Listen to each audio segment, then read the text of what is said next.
The HS-129 was born out of necessity during the early stages of World War II.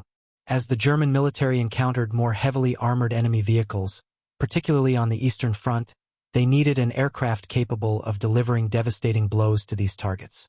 The Luftwaffe demanded a sturdy, powerful, and well-armored plane that could withstand the rigors of low-altitude, high-risk ground attacks while carrying a heavy payload. Designed by Henschel Flugzeugwerk, the HS-129 was built with a focus on durability and firepower. The aircraft featured a narrow fuselage and an armored cockpit, which provided significant protection for the pilot during ground attack missions. Its compact size was somewhat dictated by the need to make the aircraft as difficult a target as possible for enemy fire. To pack the necessary punch, the HS-129 was equipped with a formidable array of weaponry. Let's talk numbers. The HS-129 had a wingspan of 14.2 meters, a length of 9.75 meters, and weighed around 4,820 kilograms when fully loaded.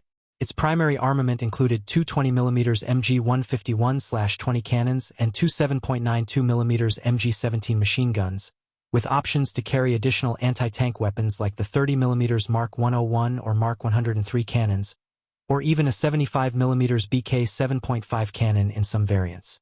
The aircraft could reach speeds of up to 407 km per hour, 253 miles per hour, and had a combat range of approximately 850 kilometers, 528 miles. The HS-129's armor and powerful armament made it highly effective in its role. It could engage and destroy enemy tanks and armored vehicles with a level of precision and power that few other aircraft could match at the time. Its ability to carry different types of armament allowed it to adapt to various mission requirements, from anti-tank to close air support. One of the most unique aspects of the HS-129 was its heavily armored cockpit, which was essentially a flying metal box. This gave the pilot significant protection against ground fire, a crucial advantage when flying at low altitudes to engage ground targets. However, this also contributed to the plane's rather cramped and uncomfortable cockpit, which was notoriously disliked by its pilots. The HS-129 saw extensive combat on the Eastern Front, where it was tasked with neutralizing Soviet tanks, particularly during battles like Kursk.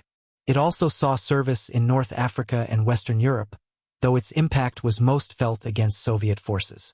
Despite facing numerous challenges, including reliability issues with its engines, the HS-129 earned a reputation as a deadly tank killer. Allied forces, particularly Soviet tank crews, learned to fear the HS-129. Its powerful cannons could penetrate even the thick armor of Soviet tanks like the T-34. The sight and sound of an HS-129 diving in for an attack were often enough to send tank crews scrambling for cover.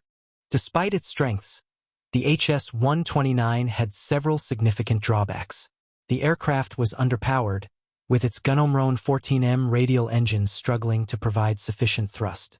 This limited its speed, maneuverability, and overall effectiveness in some combat situations. The design compromises were a result of prioritizing armor and firepower over speed and agility. To address some of these issues, later variants of the HS-129 received more powerful engines and improved armament. However, these changes came too late in the war to make a significant difference. The aircraft's inherent design limitations could not be entirely overcome, and as a result, the HS-129 never achieved the full potential that its designers had hoped for. In total, around 865 HS-129s were produced during the war.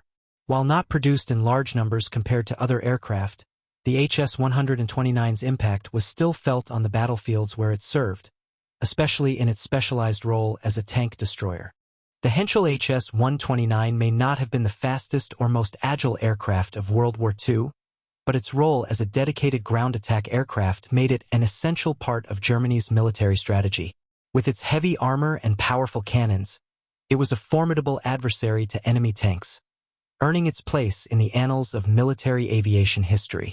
If you enjoyed this look into the HS-129, don't forget to like, subscribe, and hit the notification bell for more in-depth looks at historic aircraft. Thanks for watching.